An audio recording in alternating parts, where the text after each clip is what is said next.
আসসালামু আলাইকুম। আমি ডক্টর সিলভিয়া আক্তার, নাক কান গলা বিশেষজ্ঞ। আজকে একটি খুব গুরুত্বপূর্ণ বিষয় নিয়ে কথা বলবো, যেটি হচ্ছে আমরা হরহামেশাই যখন আমাদের নাক বন্ধ হয়ে যায় তখন আমরা ন্যাজাল ড্রপ ব্যবহার করে থাকি। বিভিন্ন রকম অক্সিমেটাজোলিন, জাইলোমেটাজোলিন যেসব ড্রপগুলো আছে, এই ড্রপগুলো দিলে সাথে সাথে বা তাড়াতাড়ি নাক খুলে যায়। বাট পেশেন্টরা দেখা যায় যে যখনই নাক বন্ধ হয়ে যায় তখনই এই ড্রপটা ব্যবহার করতে থাকেন। অতিরিক্ত অ্যান্টাজল ড্রপ বা আফরিন, রাইনেক্স যে ড্রপগুলো আছে, এই ড্রপগুলো যদি আমরা অতিরিক্ত ব্যবহার করি, একটানা অনেকদিন বহুদিন যাবৎ ব্যবহার করলে যেটা হয় যে ড্রপগুলো থেকেই একটা রোগের তৈরি হয় এবং এইটাকে আমরা একটা রিবাউন্ড ফেনোমেনন তৈরি হয়।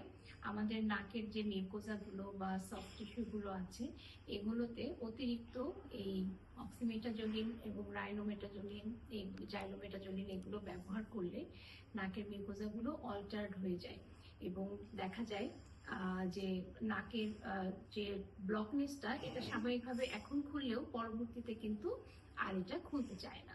তখন একটা রোগ হয় যেটাকে আমরা বলি রাইনাইটিস মেডিকামেন্টোসা, যেখানে পেশেন্টের আর কোনো কিছুতেই দেখা যায় যে নাক আর খুলতে চাচ্ছে না, নাক বন্ধ হয়ে যাচ্ছে। তখন পেশেন্ট দেখা যায় ডক্টরের কাছে এসে বলেন যে আমার নাক খুলছে না, ড্রপ ব্যবহার করছি তারপরেও নাক খুলছে না। এক্ষেত্রে আমাদেরকে অবশ্যই সচেতন হতে হবে। অতিরিক্ত নাকের ড্রপ ব্যবহার করা যাবে না, যেগুলো আমরা হরহামেশা ব্যবহার করে থাকি। এক্ষেত্রে যখন আমাদের খুব বেশি নাক বন্ধ থাকবে, আমরা কি করব, একটানা 7 দিনের বেশি আমরা ন্যাজাল ড্রপ ইউজ করতে পারবো না। এক্ষেত্রে আমরা যেসব আমাদের স্টেরয়েড স্প্রেগুলো আছে, এই স্প্রেগুলো আমরা লং টার্ম ব্যবহার করতে পারি।